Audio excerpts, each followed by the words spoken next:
Olá, boa noite a todos. Mais uma live.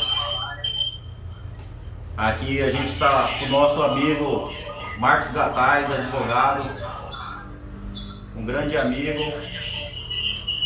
Pessoal, como nós estamos fazendo no Facebook e no Instagram, eu peço esses minutos iniciais para verificar como que está o áudio, como que está a situação aí para vocês.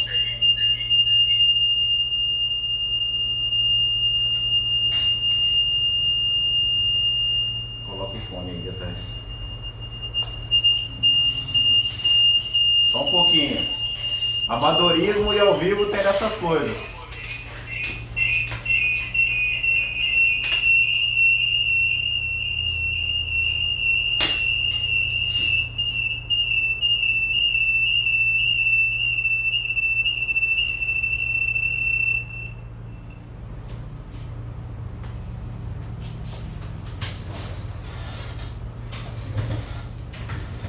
Agora acho que foi.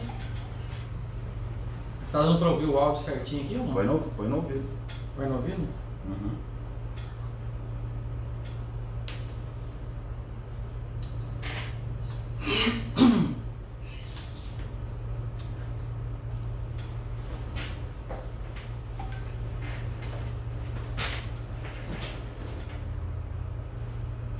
Tô com um ponto.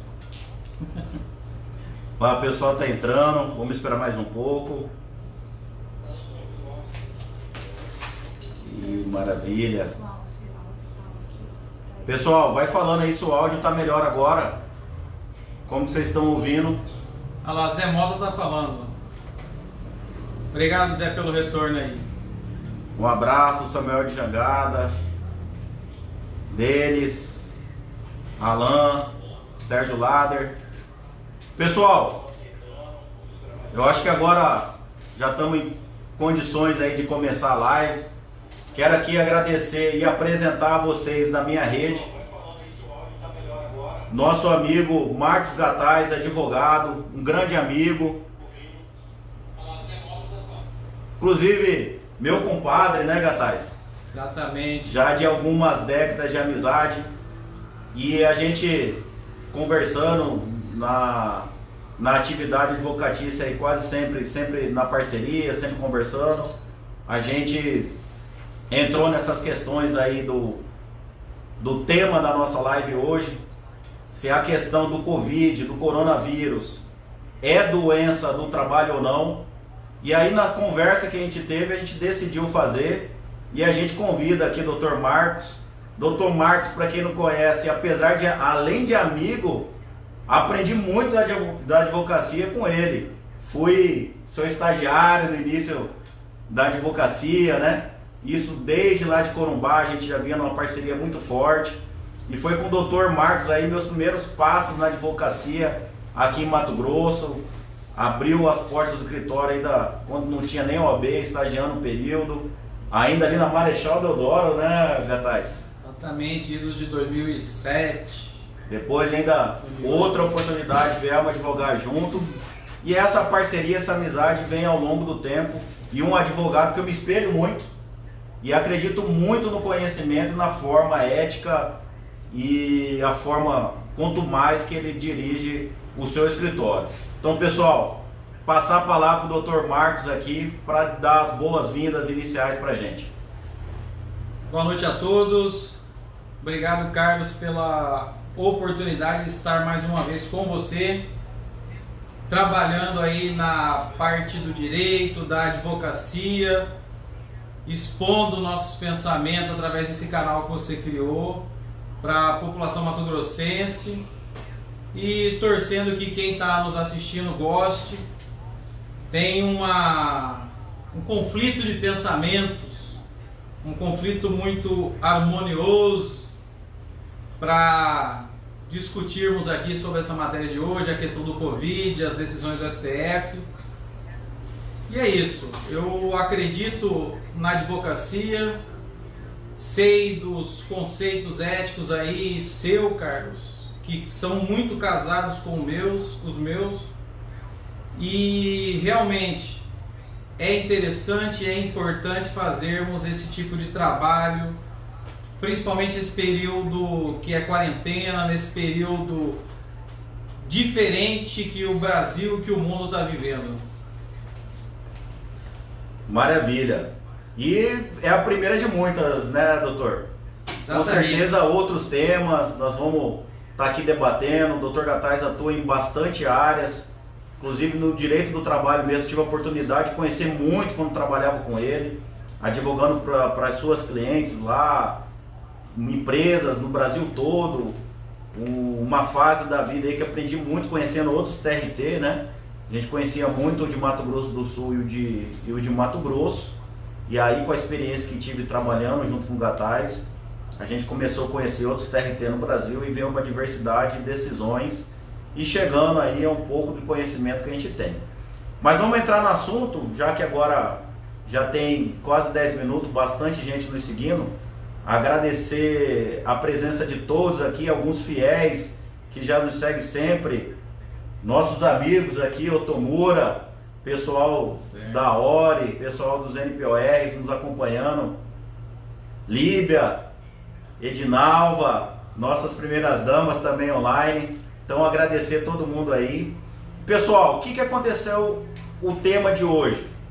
Como a gente já vinha falando muito de direito do trabalho na época de pandemia, todos aí viram que eu fiz alguns artigos ainda sobre ele, e o último inclusive falando sobre as MP, as medidas provisórias trabalhistas em tempo de pandemia, e uma delas, das medidas, era a MP 927. A MP 927 foi a primeira, de 22 de março, ela que estabeleceu inclusive o abono, Dr. Gattais, para a questão do isolamento ser atestado como falta justificada, a questão que colocou como calamidade pública o Covid-19 para a questão da relação do trabalho, e dentre outras medidas que colocaram, como o teletrabalho, como a flexibilização, antecipação de férias, feriados nacionais religiosos, a questão da prevalência do acordo individual sobre o coletivo, várias outras medidas. Foi a primeira, e lógico que como foi a primeira, houve bastante questionamentos jurídicos, inclusive bastante ações de inconstitucionalidade. Inclusive hoje é o tema que nós vamos falar, quase praticamente, salvo engano, são 7 ações de inconstitucionalidade que foi colocada, e o STF se pronunciou sobre a questão que do artigo 29 da MP, ela estabelecia que, vou até ler, o artigo 29, os casos de contaminação pelo coronavírus não serão considerados ocupacionais, exceto mediante comprovação do nexo causal. E exatamente esse artigo, junto com outro que nós não vamos entrar a fundo aqui, que é o artigo 31 também, sobre as fiscalizações dos auditores do trabalho, que houve uma suspensão, esses dois artigos houve decisão do STF suspendendo esses dois artigos, mas mantendo o resto da medida, e esse é o grande tema daqui, porque além de ter uma decisão do STF, há um grande impacto desse momento que a gente vem debatendo aqui, que é a relação do trabalho, por conta dessa pandemia e de uma segunda onda de crise da economia, e a gente até falando, escrevi um artigo esses dias atrás até, da importância da preservação do trabalho e da renda, viu, doutor? Que eu acredito que essas medidas principais, não só para resolver a questão momentânea da saúde do trabalhador, dos empresários, mas pensando à frente na saúde financeira e da economia do Brasil, tanto do trabalhador e tanto do empregador, que são as empresas, os patrões. E eu até acredito que nessas medidas que foram feitas e editadas pelo governo, eu acredito que elas foram muito razoáveis, concordo com todas elas, inclusive nos artigos eu deixo bem feito, que o momento agora de preservação é um momento de flexibilização, sim. Que o importante aqui não é saber quem vai ganhar mais e quem vai ganhar menos, ou uma disputa entre empregado e patrão. Aqui a luta é uma só, da gente conseguir preservar para que pós-pandemia a manutenção dos empregos ocorra e que as empresas tenham pelo menos saúde aí para continuar suas atividades. Mas aí, antes de entrar na decisão propriamente dita, a gente tem que entrar aqui na questão conceitual. E o que é acidente de trabalho para a Justiça do Trabalho, doutor? Então vou ler também aqui, para aqueles que não sabem, o artigo 19 da Lei 8.213 de 91, ela conceitua o que é acidente do trabalho para a Justiça do Trabalho. E previdenciária também, porque essa decisão aí, ela impacta tanto a Justiça do Trabalho, como também a questão previdenciária do Brasil. E do próprio trabalhador e da própria empresa. Então vamos lá. É o que ocorre pelo exercício do trabalho a serviço da empresa ou pelo exercício do trabalho dos assegurados, referidos no inciso 7 do artigo 11 dessa lei, provocando lesão corporal ou perturbação funcional que cause a morte, ou a perda ou redução, permanente ou temporária, da capacidade para o trabalho. Então isso é o que define para a gente acidente de trabalho. Alguma consideração, doutor? Eu queria só fazer a seguinte observação inicial. Nós estamos vivendo num momento diferente e único. Esse é um momento em que temos uma pandemia, um caso de força maior, que ninguém foi culpado, nem o empregado, nem o empregador, nem o governo, nem o STF, nem o executivo, nem o judiciário. E é um período em que nós todos temos que ter um equilíbrio nessas relações, e para que tudo continue e possamos ao final sobreviver, nós temos que ter segurança. E pela leitura me traz o seguinte pensamento, Carlos. Acidente de trabalho, nós podemos entender ele aqui como uma doença profissional, uma doença ocupacional, mas de toda sorte ela é vinculada com a atividade, com a função, pelo trabalho, em decorrência do trabalho. Inclusive nós temos aí nessa parte de segurança do trabalho, a parte médica e medicina, que ela traz toda uma análise técnico-profissional do que é ou não é vinculado com as atividades. Nós temos aí os estudos de segurança do trabalho que dizem o que é ou o que não é vinculado com a profissão. Por exemplo, um homem que descarrega um caminhão, faz reposição de mercadoria no supermercado, essa atividade dele, ela tem o seu risco inerente à sua função. Então eu, Marcos, toda vez que eu penso e ouço falar sobre acidente de trabalho, eu não consigo dissociar aquela doença da sua função propriamente dita, porque é disso que o empresário, quando ele analisa, ele faz os seus trabalhos de segurança. Eu, Marcos, por exemplo, tenho um escritório, lá tem minhas atividades de segurança, questões de ergonomia, postura, tempo, questões de tela, iluminação.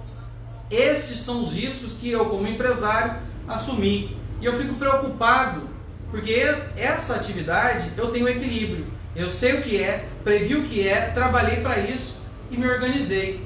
Então, se de fato aconteceu alguma coisa, eu sou culpado. Se de fato aconteceu alguma coisa, eu poderia ter previsto. E quando a gente fala de pandemia, eu não vejo essa previsão. Então, quando se fala em acidente do trabalho, eu acho que nós temos que lembrar sempre, e aí vou deixar você continuar na sequência, mas tem que se lembrar sempre, na minha opinião, a vinculação com a atividade. O que vem fora disso não estava no script. Temos que achar uma nova solução para ela. E é assim que veio, na minha opinião, o artigo 29, para dar uma segurança jurídica para os empresários e também para os trabalhadores. Nós temos que hoje saber qual é o que vai acontecer no futuro. O artigo 29 está previsto, se eu estiver fora do script você me avisa. Hein? Pode seguir, doutor. Está na linha. Se o artigo 29, ele para mim está previsto pelo Executivo para dar segurança jurídica do que vai acontecer com a gente pós-pandemia.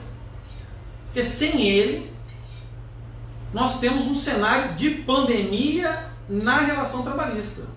Porque não terá as empresas uma segurança jurídica de conseguir prever lá no futuro qual é a consequência, o seu lastro trabalhista, por assim dizer, seu passivo trabalhista.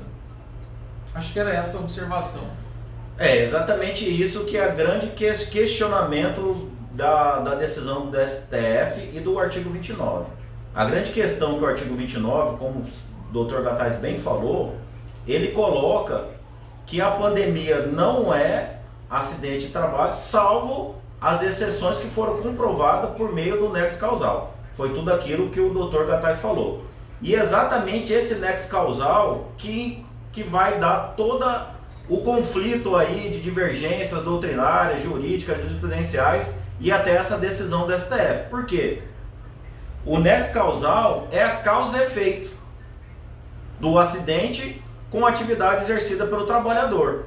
Então a lei, no texto originário do artigo 29, o governo editou falando o seguinte: olha, não é acidente de trabalho, salvo quando comprovada a causa e efeito. Olha, daquela atividade exercida por ele, ele adquiriu a Covid-19, tá? Então era mais ou menos esse sentido.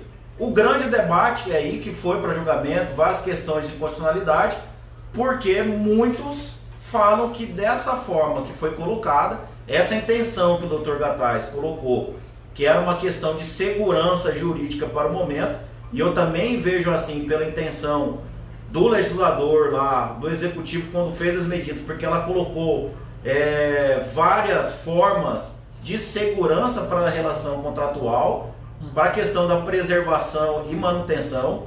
Inclusive eu não falo em perda de direitos, eu falo de flexibilização, porque o momento pede, e muitos entenderam e acabou coincidindo com a decisão do STF em afastando esse artigo, que essa norma estava ofendendo os benefícios para os trabalhadores. Então eles estavam achando que restringia e ofendia o direito do trabalhador da forma que foi colocada. E na maneira, do jeito que ficou agora, ela é o contrário. Então digamos que no passado, na regra geral, não era, salvo se o trabalhador conseguisse comprovar a causa e efeito da doença que ele adquiriu. E aí equiparando-se acidente do trabalho.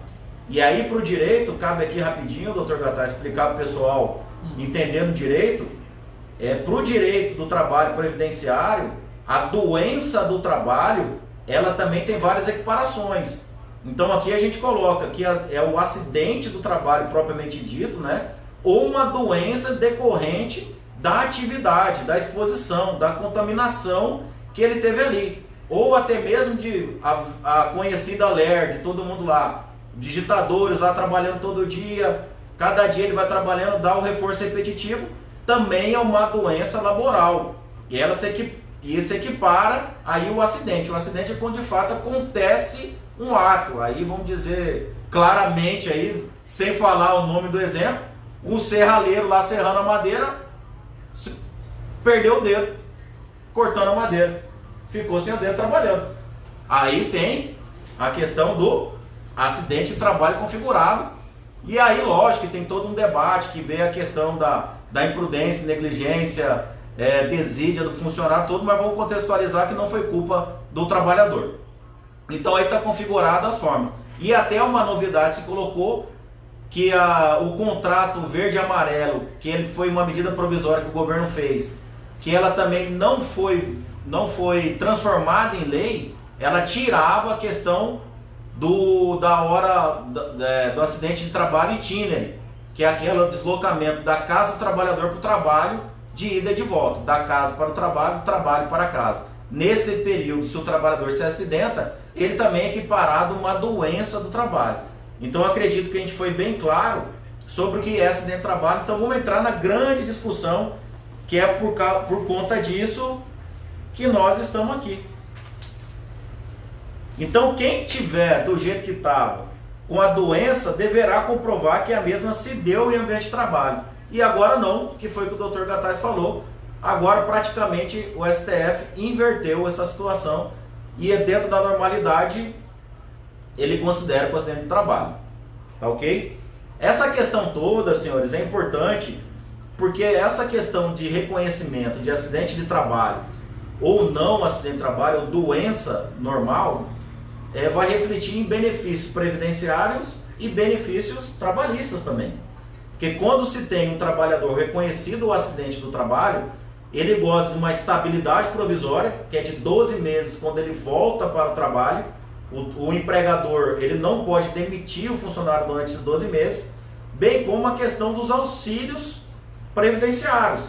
Se é considerado o afastamento como auxílio, como a doença do trabalho, a partir do 16º dia, o INSS assume esse ônus e o trabalhador recebe essa quantidade, esse benefício. O que acontece, uma das diferenças que já vou até adiantar aqui, a grande discussão que se tem também é que se é uma doença normal, o funcionário ele vai para um auxílio doença. Para ele receber esse auxílio doença do INSS, ele tem que ter alguns requisitos. Ele tem que estar trabalhando, ele tem que estar com contrato formal, ele tem que ser assegurado da Previdência e ele tem que ter uma carência mínima de 12 meses para ele poder receber o benefício. Agora, se for conhecido como um acidente do trabalho, Dr. Gattais, aí não. Aí é uma das questões da consequência dessa divergência de direitos. Porque aí sim, independente de carência, ele começou a trabalhar em março, que foi já dada a questão da Covid-19, se ele pegou a doença, já vai dar que ele tem. E outras coisas que nós vamos falar mais para frente também, que é a questão do salário de invalidez e aposentadoria. Então todo este questionamento se tem, por lógico, direitos que o trabalhador vai adquirir se for acidente e direito que trabalhadores vão perder se não é considerado acidente do trabalho. Pode falar, doutor. No meu raciocínio, essa decisão do STF, ela não vem exatamente como eu vejo muito divulgado na imprensa, dizendo que Covid é acidente de trabalho. Ela diz o seguinte: a lei, o artigo 29, ele dava a declaração de que não era doença ocupacional. Ato sucessivo, se você, reclamante, trabalhador, quiser algum benefício e entender que tem algum tipo de direito, era necessário você apresentar um nexo causal. Isso para mim é questão, para aqueles que são do direito, é questão processual. Porque tudo vai acabar lá na norma técnica e na análise do judiciário. TST e nenhuma vara do trabalho, até onde eu tenho conhecimento, ele se manifestou sobre isso. Mas qual seria a questão na minha percepção? É questão processual. Você, reclamante, trabalhador, vai entrar na justiça ou logo após pegar o Covid-19, infelizmente vir a óbito, sua família vai entrar na justiça buscando seus direitos. Ali vai abrir uma bifurcação. É derivado, é doença ocupacional ou não? Pela norma da MP, presumia não ser. Você, reclamante, trabalhador, que teria que buscar o seu direito na tentativa de provar o nexo.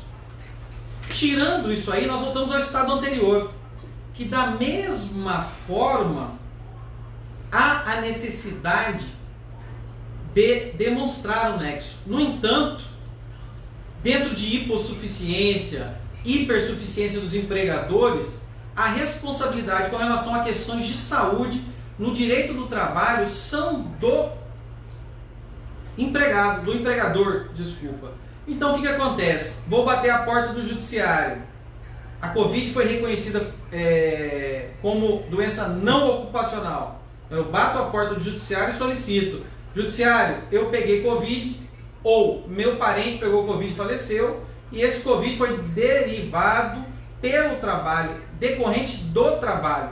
Nesse ponto, você como reclamante, você vai ter uma vantagem, você vai inverter e o trabalhador vai ter a obrigação, o empregador vai ter a obrigação de mostrar que cumpriu todos os seus atributos necessários e possíveis de segurança do trabalho.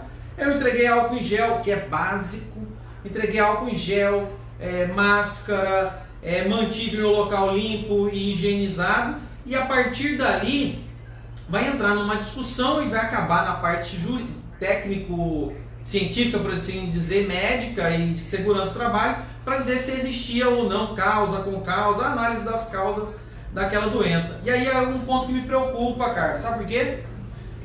No mundo que nós estamos vivendo hoje de Brasil, eu ando muito preocupado com a credibilidade das notícias, mas olha só, a todo momento a gente ouve 10 mil, 11 mil morreram de Covid.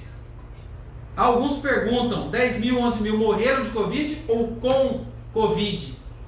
Na Justiça do Trabalho tem a causa e a com causa. Se aquela doença Covid veio derivada do local de trabalho, ela concorreu, ela vai ter o seu reconhecimento e dali vai gerar essas atribuições, essas obrigações para o empregador da forma que o Dr. Carlos falou. Então, assim, dentro deste conceito, este artigo 29, ele tinha, no meu entendimento, atribuído segurança ao sistema para que o empregador, dentro daquele risco que ele assumiu, ele não ter um ônus absurdo de provar que não foi aqui, naquela prova negativa, não foi no meu emprego que foi que aquele reclamante foi contaminado. Eu vi nas decisões, e assim eu vou falando. Deixa eu só abrir um parênteses aqui, doutor. Primeiro agradecer aqui a presença do pessoal que está assistindo, praticamente em 3 locais aí, pelo Facebook Carlos Hayashida, pelo Instagram Dr. Carlos Hayashida e pelo Instagram do Gataz, mgataz_EDV. Tá? Bastante gente aí, muitos amigos, Major Cícero, Leonar Ribeiro, bastante pessoal da nossa ORI, Leandro Lopes, Maria, Aguinaldo, Pedro César, Adriana Vicentim lá de Comodoro, Moacir, nosso amigo Peralta lá de Bonito, um abraço, Bugre. Daqui a pouco nós estamos aí fazer outro tipo de live. Só para dar uma pausa aqui, né, doutor, e agradecer a presença de todos. Mas antes do doutor entrar na questão da decisão do STF, eu acho que até para a gente esclarecer aqui, a decisão do STF foi da inconstitucionalidade dos 2 artigos. Mas tem um porém, não é também o contrassenso que a gente está falando aqui. Antes estava colocado que tinha que haver a comprovação do nexo causal, e agora que foi inválido esses 2 artigos, não é que todo mundo que pegar vai ter direito ao trabalho. Não é assim também. O STF não deu essa abertura total que, ó, tô com Covid-19 e já tenho doença laboral garantida. Não. Lógico que tem que ter uma comprovação e tem que ter um nexo de causalidade do seu trabalho com a atividade. Vou dar um exemplo aqui, aqueles trabalhadores que estão lá em teletrabalho, trabalhando em sua casa, afastado, longe da empresa, sem relação nenhuma com a sua atividade, esses aí vão ter, não tem, lógico, nem presumido, eu acredito, volta-se na normalidade, que a comprovação vai ser de quem for colocar aquilo posto dentro da justiça ou dentro da relação de trabalho. Então também isso que a gente está falando, o doutor está defendendo bastante força, é que esse nexo causal, do jeito que aparenta ser da decisão, que já é pró-trabalhador, mas isso é da Justiça do Trabalho. É o princípio da proteção do direito do trabalho e também da Previdência. Na dúvida, pró-operário. Então já tinha uma tendência da Justiça nessa questão, inclusive, de ônus da prova, quando se for discutida. Eu ainda não tenho nenhum caso nesse sentido já ingressado na Justiça do Trabalho aqui, também não tenho conhecimento de nenhuma, mas eu acredito que passar aí de um tempo, a gente vai ver bastante manifestações de como o judiciário trabalhista vai se comportar nesses casos aí na prática efetivamente. Mas a gente entende isso daí, eu acho que é pacífico até entre os advogados, que também já não é um direito praticamente adquirido. Ó, peguei o coronavírus, já tenho o reconhecimento do acidente do trabalho. Não é bem assim, para deixar bem claro. Então foi uma relatoria do ministro Marco Aurélio, no dia 29 agora de abril, que determinou a inconstitucionalidade desses 2 artigos. Então, para deixar bem claro esse ponto, mesmo que não reconheceu da forma que a gente acredita que seria o certo até, para deixar a questão de segurança para o trabalhador e para o empregado naquele lado, sem ofender, é claro, aqui já até na experiência laboral que eu tenho na justiça, também não poderia ser totalmente fechado. Aqui, pelo menos, alivia que a presunção dentro desse momento de pandemia, doutor, alguns benefícios não desassistindo o trabalhador, até que entendo com certo ponto aí a visualização. Agora, o que eu não concordo é que se saia todo o pensamento para querer fazer o social, para dar o benefício para o trabalhador, em contrapartida pesando na balança do empregador. Aí eu acho que há um desequilíbrio na balança, e aí jogando para o empregador, que tem o ônus do risco do negócio, toda essa responsabilidade, que aí ele vai perder o seu trabalhador, ele vai ter que onerar a sua folha, vai ter que contratar substitutos. E ao meu ver, doutor Gataz, é a segurança que você estava falando, e eu conheço a mente dos empresários brasileiros, eu vejo que pode ter sido um tiro no pé. Porque até essa questão que o STF decidiu para proteger o trabalhador, pode ser uma forma dos empregadores, na dúvida, dispensarem sem justa causa aqueles trabalhadores com medo de uma eventual estabilidade, de um eventual ônus que ele vai ter que assumir, que está sendo imposto para ele. Então essa questão da insegurança jurídica que o doutor está contestando a decisão, eu acho bastante interessante a gente ver esse lado. Porque e é isso que eu venho batendo, essa questão da pandemia ao todo lado. Nessa fase não tem quem perde, quem ganha. Se a gente entrar num confronto de ver quem sabe mais, quem tem mais direitos, vai acabar destruindo toda a atividade produtiva e sofre tanto o trabalhador como o empregado. Ou tanto o empregador como o empregado. Porque se a gente onera demais o empregador, esses não vão ter condições de realizar o pagamento na íntegra da folha de funcionário. E o funcionário, em contrapartida também, as medidas estão dando certa flexibilização, como a suspensão do contrato de trabalho, a 936, que inclusive tem transferência de renda, inclusive o crédito da 944. Então é o seguinte, é um momento que a gente tem que ter esse controle da balança para não sopesar para ninguém, senão todo mundo sai perdido. Doutor, a gente conversando antes aqui, eu vi que você estudou bastante até a questão das decisões dos ministros. Gostaria que você tecesse um pouco o comentário individualizando o voto deles. Eu vou falar dos votos, só vou fazer um comentário antes, para quem está nos vendo e ouvindo pensar. Quando se diz sobre essa questão de acidente, cara, não podemos esquecer também que é para aqueles que tiveram redução da capacidade, né?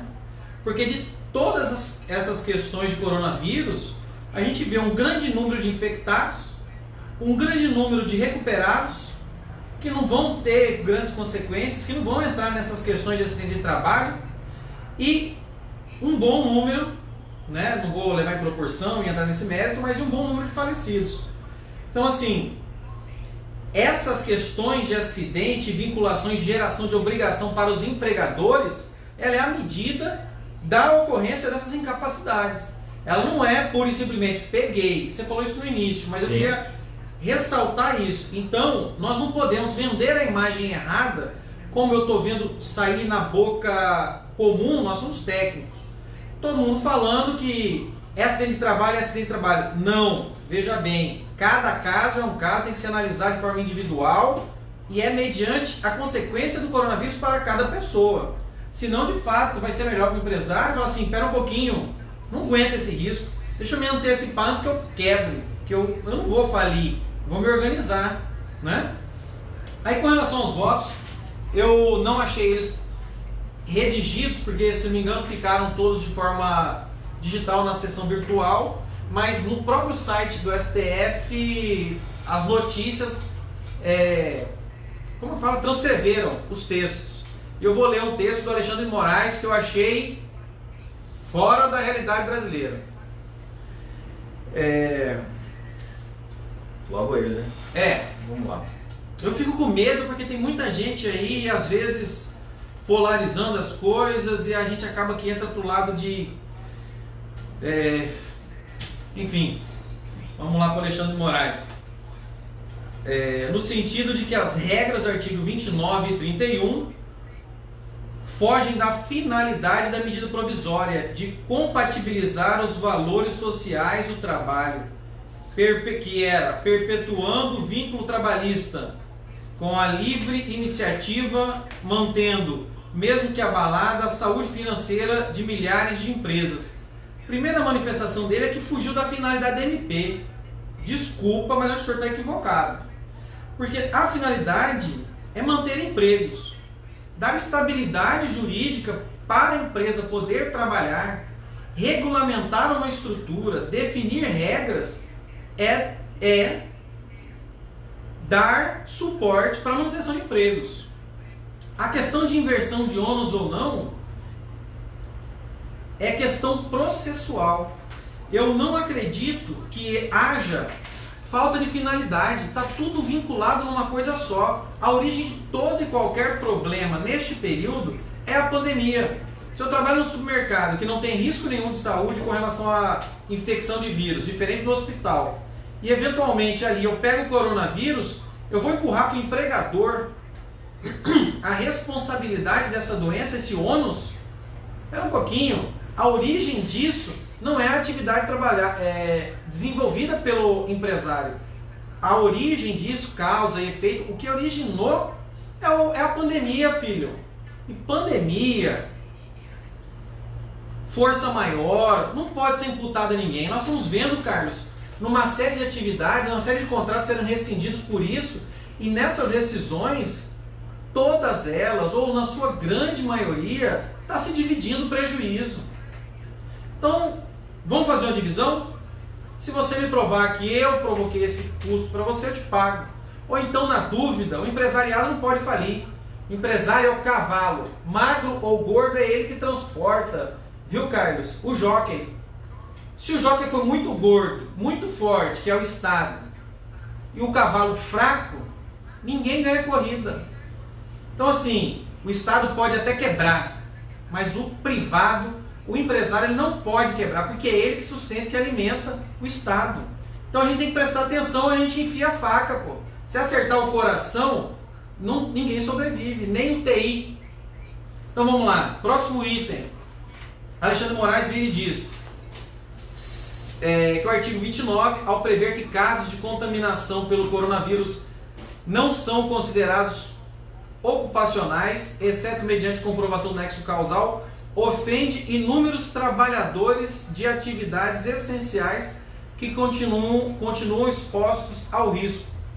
Eu digo que essa terminologia foi genérica, não foi do direito, não esperava uma palavra desse calibre para um ministro, porque dizer que ofende inúmeros trabalhadores, eu digo, qualquer um da rua diz. Eu esperava que ele definisse de forma jurídica essa terminologia. E também aqui não estou para apontar o dedo e enfiar a faca em ninguém, não. Mas ofender o quê? A dignidade da pessoa humana? Nós estamos mantendo os trabalhos. Ofender o quê?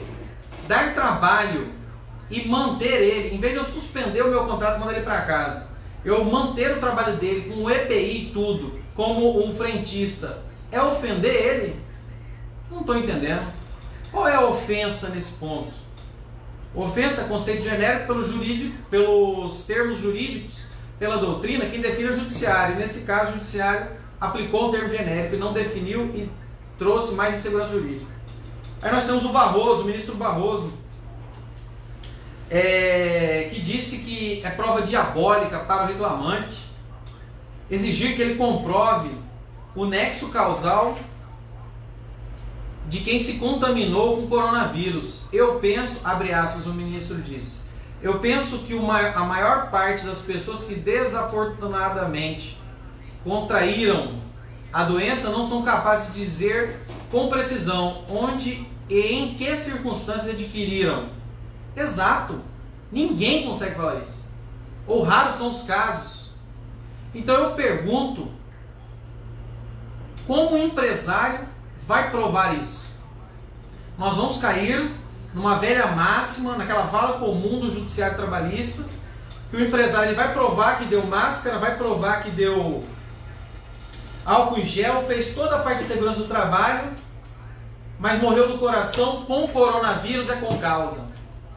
Então assim, senhores, é preocupante essa falta de peso e essas definições genéricas que cabem esses argumentos, porque esses argumentos desses ministros, eles cabem para ambos os lados.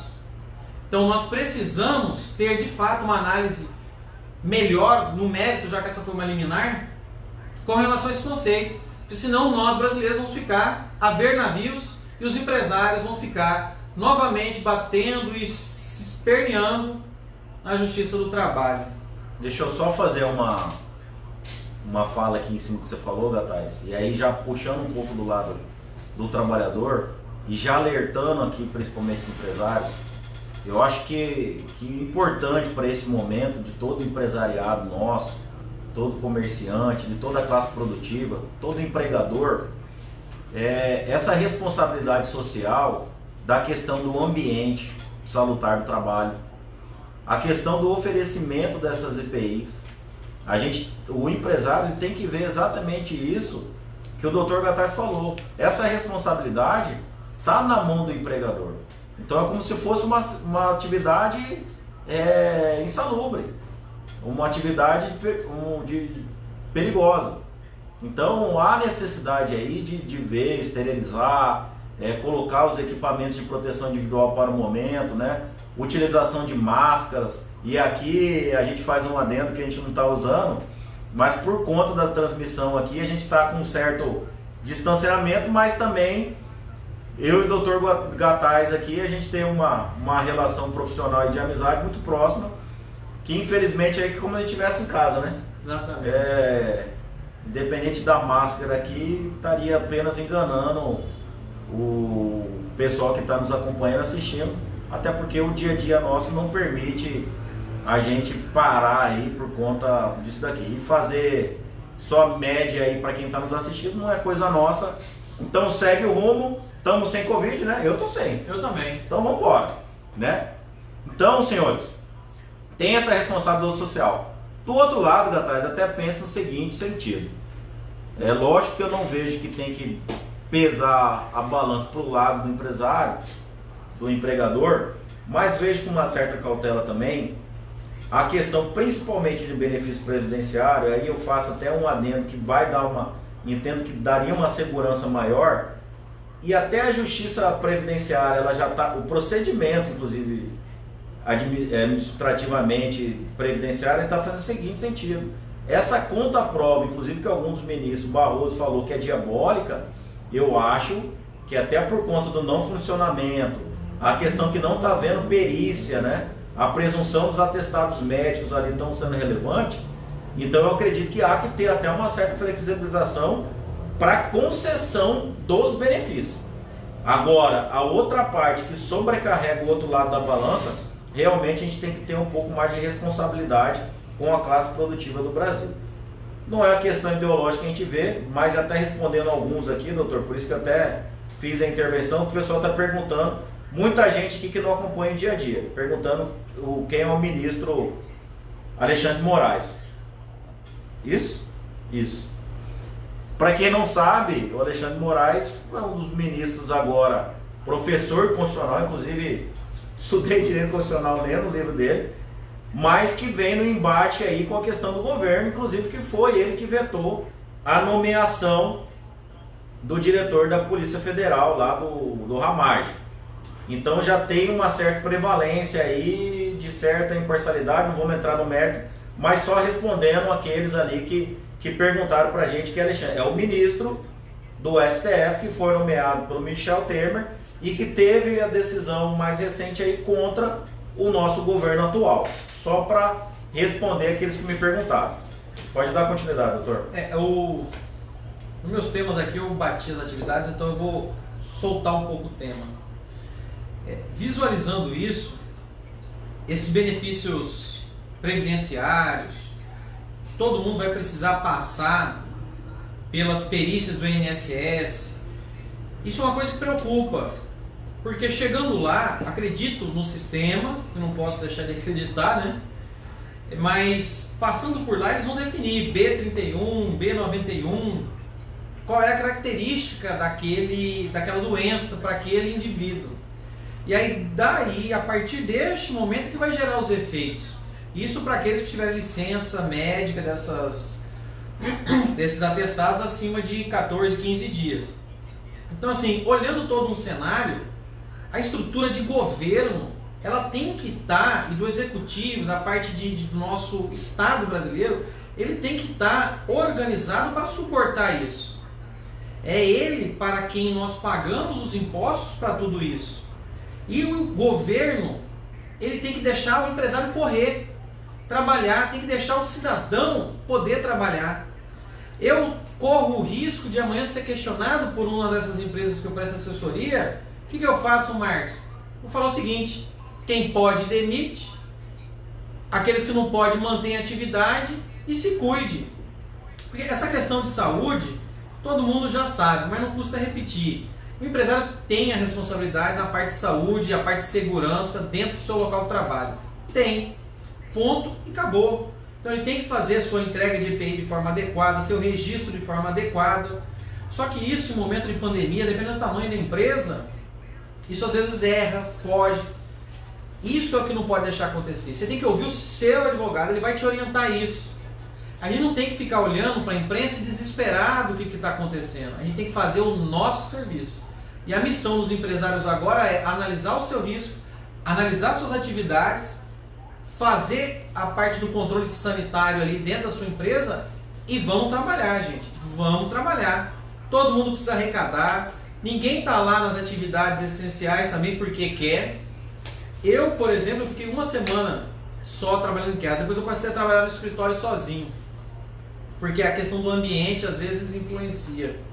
Então, assim, nem todos têm a escolha. De fato é verdade isso, mas todos aqueles que têm emprego já são merecedores de respeito, já têm, o trabalho dignifica o homem. Então, assim, mesmo falando em questões de diferença em ser essencial ou não, estar em risco ou não, eu tenho certeza que aqueles que podem escolheriam por trabalhar. Barcelos está mandando um recado para você aqui, Gataz. Vou falar. Depois a gente responde. Você está falando do volume nosso. Pessoal, agradecer aqui a presença de muita gente nova aqui acompanhando. Teus seguidores são fiéis aqui, Gataz. Muita gente nova eu vendo hoje, que bacana. Vamos fazer mais. Não podia deixar de esquecer, senão depois eu apanho. Nosso auxiliar de bastidor aqui, que sempre estava, hoje não está aqui presente, que é o Dr. Rafael Molina. Não está porque é o aniversário dele, e ele ficou meio bravinho, né? Porque logo no dia do aniversário dele a gente marcou lá para fazer. Meu amigo, meu parceiro Rafael, parabéns! Estamos aqui homenageando Vossa Excelência. Inclusive na próxima segunda-feira, eu com o Dr. Rafael Molina, na próxima live, às 8 horas, aqui no nosso canal, na nossa página do Facebook. Pessoal, eu estou chegando em 5.000 membros aí, amigos do Facebook, e vocês estão vendo aí que a gente está mandando bastante convite para a página. A página é recente, a gente não está fazendo transmissão. Tô falando aqui porque alguns estão me perguntando. A gente vai manter ainda pelo perfil nosso, que o pessoal ainda tem vaga lá, ainda está conseguindo nos acompanhar. Mas assim que extrapolar a quantidade de seguidores aí e a gente conseguir migrar para o perfil, então peço para ir curtirem lá a página nossa, que aí depois, um mês em diante, aí nós vamos estar fazendo as transmissões lá pela página, que aí dá para acomodar mais gente, receber mais gente acompanhando o nosso conteúdo todo. E acompanhe também nosso amigo aqui, nosso convidado, Dr. Márcio Gataz, nosso amigo, vem fazendo bastante lives aí interessantes também, interessante seguir. Nosso eterno presidente da ORE, né, das Associações Oficiais da Reserva, bastante amigos nossos acompanhando aqui. Então deixa um abraço aqui em especial para o meu amigo, meu companheiro de trabalho, meu sócio, né, Rafael Molina. Dizer que na próxima segunda estamos juntos, viu, Dr. Gataz? Na próxima segunda aí a gente vai estar divulgando, vamos estar divulgando o tema, mas já com ele aí, para parar o choro, né, doutor? Porque ele é meio ciumento, viu, Gataz? Molina ele é meio ciumento, Mas isso. vamos deixar nos bastidores aqui. Tô falando isso porque metade da turma dele tá ouvindo aqui, né? Os instruendos dele e tal. E ele falou, tem que fazer live jurídica, tem que ficar falando nada por nada não, mas tá aqui, 5 minutinhos para você, viu, doutor? Eu acho que já agora cumpri contigo. Pessoal, só finalizando aqui o conteúdo que a gente programou. Ó, minha mãe tá me ligando no meio da live. Mãe, eu tô fazendo live, não dá para te atender. Brincadeira, né? Vamos acompanhar a live aí, depois você me liga. Mas essas conclusões finais que a gente tá falando, você conhece, né, galera? Você conhece, então estamos em casa. Pessoal, tem duas questões que a gente não colocou aqui que eu acho interessante desses benefícios. E antes de entrar nesses benefícios, colocar uma coisa bem clara. Nós não somos contra o trabalhador aqui não. Até mesmo a gente entende que naquelas questões que o Nexo Causal é claro, por exemplo, o pessoal de saúde, heróis desse momento de pandemia, que estão trabalhando sem condições alguma, turno sobre turno, falta de profissionais especializados, muita gente, o governo não se preparou para dar melhores condições de trabalho para ele, então verdadeiros heróis, os médicos, enfermeiros, pessoal da saúde que vem trabalhando. Nesse caso aí, eu falo porque a gente já tinha conversado antes, eu e o Dr. Gataz entendemos ser claro aí a presunção, se for cometido pela Covid, né? Aí é claro que já está praticamente configurado o nexo causal, então, portanto, um acidente de trabalho. Agora, para aqueles que não têm atividade relacionada, aí entra toda a discussão que a gente colocou. Mas só para finalizar aqui, doutor, a gente ir para as falas finais que vai dar nosso tempo. Tem um impacto bastante interessante nessa diferença se é ou não é doença do trabalho na aposentadoria por invalidez, porque se não for considerado esse trabalho, vai para a regra geral da reforma da Previdência, que é 60% da média de todos os rendimentos do trabalhador, mas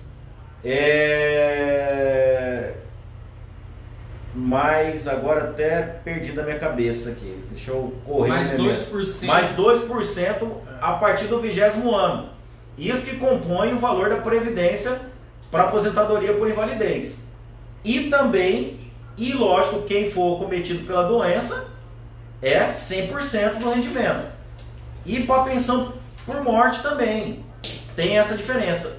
O que se for considerado morto pela questão do Covid, aí vai receber integral. Se não for e for por doença, não for trabalho, ele vai receber dentro da proporção dele, dentro dessa média que a gente colocou da média de todos os rendimentos, 60% mais 2 acima dos 20%, e aí tira desse total 60% e mais 10% por dependente, para você ver a complexidade dos cálculos. E se for acidente de trabalho, 100%. Então tem uma diferença também que vai impactar na nossa previdência. Parece que é uma coisa simples, mas tem um impacto financeiro grande aí para a gente suportar. Então finalizo aqui, senhores, deixando meu agradecimento a todos. Vou agradecer mais uma vez, já te convidando para um próximo debate. E aí vou deixar as considerações finais para o encerramento com o nosso amigo Dr. Gataz. Tá contigo, Gataz. Quero fazer uma consideração final pensando no juridiquês. Nós vivemos e estamos num sistema.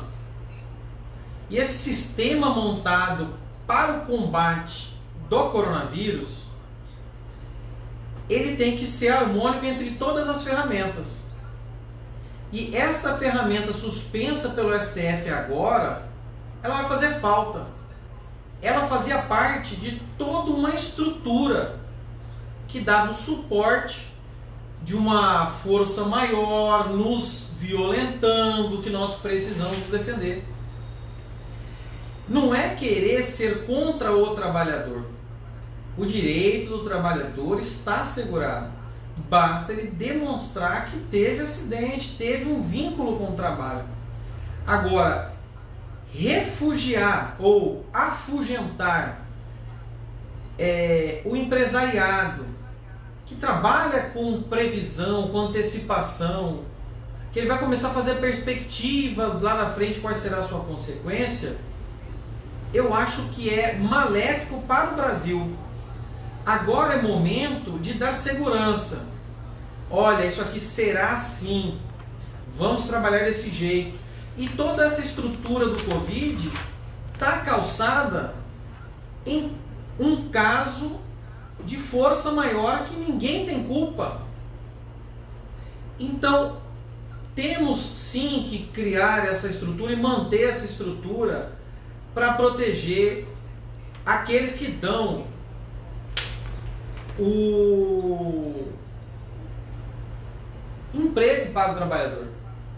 Eu penso, Carlos, que essa decisão no final vai ser melhor analisada. Espero que ela não demore muito, porque o Covid está todo dia trazendo novidade, problemas novos e novos enfrentamentos para os empresários. E ficar com esse penduricalho sem solução não traz solução, pacificação para a sociedade. Mata a esperança do empresário de lá no final chegar bem ou com uma, digamos assim, uma esteira menor de problemas. E é isso. Se falar para mim que esse custo vai para o Estado, não tem problema nenhum, concordo. No mais, eu acho uma violência contra o empresário. Pode fazer o encerramento, doutor, tá contigo a palavra. Há quem diga que tem culpado aí, né? Culpado? A chinesada aí tem um pezinho maior aí, né? Não, que é o causador da pandemia. Não, eu vou em teorias mais além. Eu digo, inclusive, aos bastidores que estão querendo tomar o Brasil. E nós, brasileiros, estamos aqui nos degladiando. Tá vindo aqui um monte, com todo respeito, chinesinho de olho puxado. Vão Chinês, tomar... né? Japonês, né? É, né? Japonês é força amiga. Japonês sempre. Mas vão tomar o Brasil, gente. A gente fica brigando entre nós aqui, as coisas têm que ser união, tem que resolver. Ninguém quer trabalhador passando mal, ninguém quer que ninguém morra. Nós queremos que todo mundo sobreviva, trabalhe e tenha dinheiro depois. Mas tem mais coisa aí. Eu não estou entendendo essas coisas, tem muita confusão. Tem mais coisa por trás. Tem mais coisa. Isso daí vai ser pauta para uma outra live, Dr. Gattais. Dr. Gattais é um companheiro aqui e a gente conversa bastante, mas a gente fica até policiando, né? Como operadores do direito e como formadores de opinião e que acompanha a política atual, né? A gente tá sempre. Então a gente fica meio que segurando aqui de sair do jurídico e entrar no político.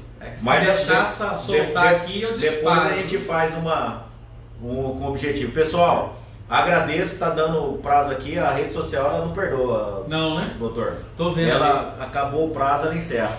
Pessoal, um abraço a todos aí. Continue nos seguindo. Tá aqui mais uma grande opção para vocês seguirem no Instagram, Dr. Marcos Gattais, nosso amigo.